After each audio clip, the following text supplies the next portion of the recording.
Hi, this is John Hawkins Jr. with Gateway Counseling. I wanted to answer a question I got from someone who sent me in an inquiry about anxiety.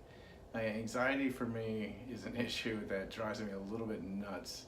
I get people come to me all the time and say they were diagnosed with anxiety, and I want to bang my head on the desk half the time. My first thought is, no shit, you didn't know you had anxiety before this person diagnosed with you anxiety. And typically there's not much of a treatment plan that goes with it. In my experience, anxiety is a symptom of other things, most commonly different forms of traumatic stress. Every bit of anxiety, in my opinion, and people may disagree with me on this, has an identifiable source and is resolvable, and there's absolutely no chronic anxiety that any individual should have to live with.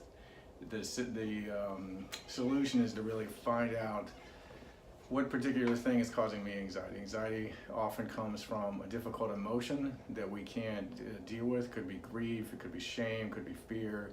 Good example is something like social anxiety, which is really a shame-driven thing. I spoke before about some of those implicit memories that get stored up in our nervous system, and we get up in a situation where there's a potential to feel shame, and the anxiety is like a alarm bell that says, oh crap, I might feel shame here. So I start getting really anxious to warn myself that this is a situation that could end up feeling really bad for me as far as people's judgment. Other times it's just the emotion itself. Let's say a relationship is going to end, or I think about leaving a relationship, and so grief and sadness starts to come up. It gets me anxious and I engage in some kind of defense. I had a good example of that recently where someone would rationalize for their partner when they really think about how hurtful their partner has been and neglectful.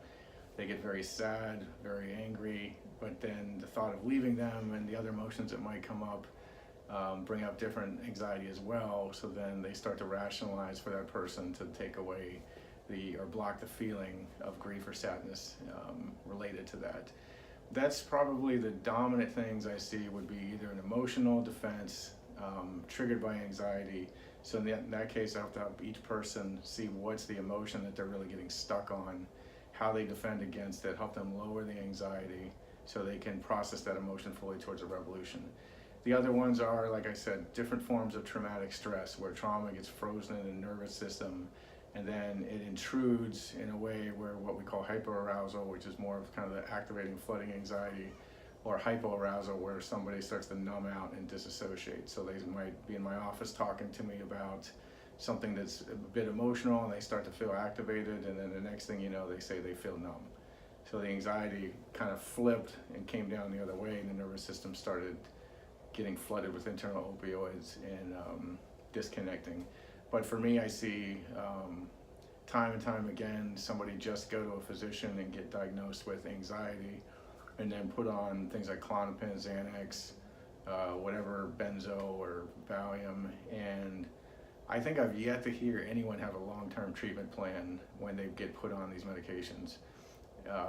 There's no like, okay, you're going to take these for this long, or then we're going to talk about this. It's just keep taking these the rest of your life. And again, if somebody's in severe distress and they need something acute to get them down so they can do therapy or cope with something, you know, that's what those medications are for. But to take them chronically long term, for me, just will exacerbate your anxiety as you develop tolerance, where you have to keep taking more. I've worked in treatment centers where I've seen people come in of high levels of these medications, shaking like wet cats for weeks, just because no one really ever gave them a plan. They just kept getting more and more and more of these medications. There are definitely also holistic alternatives, different amino acids that turn into GABA, which is what the neurotransmitter is that these medications affect, that give you that calming feeling. But for me, it's really getting with somebody and identifying what the root cause of their anxiety is, so that can be fully addressed, and then their anxiety is terminated or diminished. Other than normal anxiety, like I said, like maybe I overdrew my checking account, or something that just is a normal stress reaction, but it's not in a chronic pattern there. So keep the questions coming. I enjoy answering them, and any way I can help you guys. Once again, thank you very much.